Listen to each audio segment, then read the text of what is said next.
कर्म कब और कैसे अपना हिसाब करने आता है। नमस्कार दोस्तों, स्वागत है आपका आपके अपने YouTube channel Nehu story TV में। आपने अक्सर सुना होगा कर्म का फल, जो जैसा करेगा वैसा भरेगा। आइए आज जानते हैं एक सच्ची घटना, कर्म अपना हिसाब कैसे करने आता है। तो बात उस समय की है। एक छोटे से गांव में एक वृद्ध संत रहा करते थे। लोग उन्हें बहुत मानते थे क्योंकि वे सत्य और कर्म का ज्ञान बांटते थे। वे अक्सर कहते थे, जो जैसा करेगा वैसा भरेगा। कर्म का लेखा जोखा कभी अधूरा नहीं रहता। पर गांव के कुछ लोग इस पर हंसते थे। उनमें से एक था रघु ठाकुर, जो धन और शक्ति के नशे में चूर था। उसने कई बुरे कर्म किए, लेकिन कभी उसे उसका दंड नहीं मिला। वह इसे निर्दयी और बनता चला गया। लेकिन नियति ने उसके लिए कुछ और ही तय कर रखा था। रघु ठाकुर गांव का सबसे अमीर जमींदार था। वह अपने धन के बल पर लोगों को डराता, गरीबों की जमीन हड़प लेता और जिससे उसका कोई विरोध किया उसे बर्बाद कर देता। एक दिन एक किसान गोपाल उसकी हवेली में आया और रोते हुए बोला, मालिक, मेरी जमीन मत छीनो, मेरे बच्चों को भूखा मत मारो। वो सबके कर्म देखता है।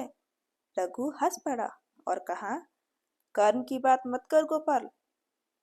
अगर तेरे कर्म अच्छे होते तू गरीब नहीं होता। यह कहकर उसने गोपाल को अपने आदमियों से बाहर फेंकवा दिया। वृद्ध संत जो वहां से गुजर रहे थे, यह सब देख रहे थे।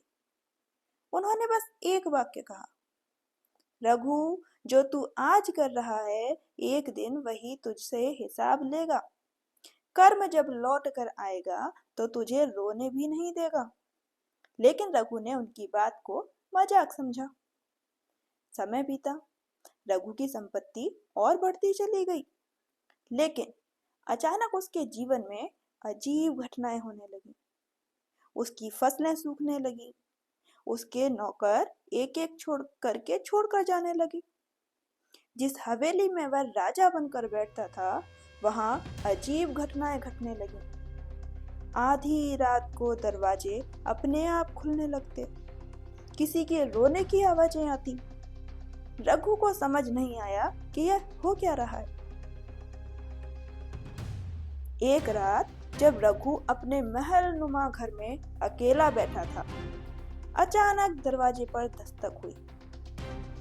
जब उसने दरवाजा खोला तो सामने गोपाल का बेटा विजय खड़ा था।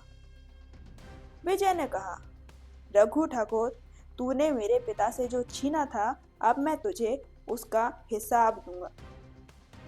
रघु हंसा, लेकिन जल्द ही उसकी हंसी गायब हो गई। विजय अब गांव का एक बड़ा व्यापारी बन चुका था और उसने कानूनी तरीकों से रघु की सारी संपत्ति जब्त करवा दी थी। रघु, जो एक समय सबसे शक्तिशाली था, अब सड़क पर आ चुका था। रघु दर दर भटकने लगा। जब वह भूख से तड़प रहा था तो वह उसी मंदिर में पहुंचा जहां कभी संत ने उसे चेतावनी दी थी।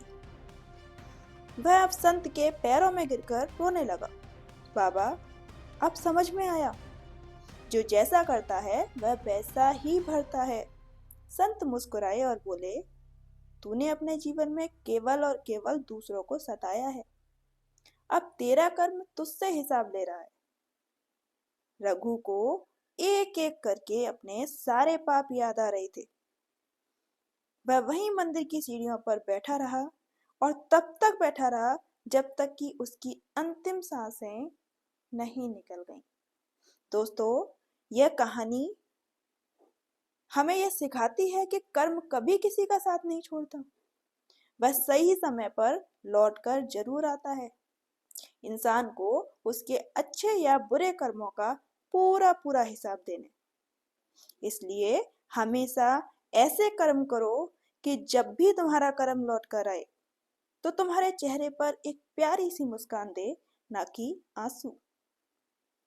तो कर्म करने से पहले हमेशा एक बार ये सोच लेना कि आप जो आज कर रहे हो, कल वही लौट कर आपके सामने आएगा। रूप कोई भी हो सकता है, जगह कोई भी हो सकती है, लेकिन कर्मा जरूर लौटता है। तो अच्छे कर्म करते रहिए, हंसते रहिए, मुस्कुराते रहिए। और कहानी अच्छी लगे तो लाइक कीजिए, शेयर कीजिए, चैनल को सब्सक्राइब कीजिए। मिलते हैं अगली नई कहानी में, तब तक के लिए राधे राधे।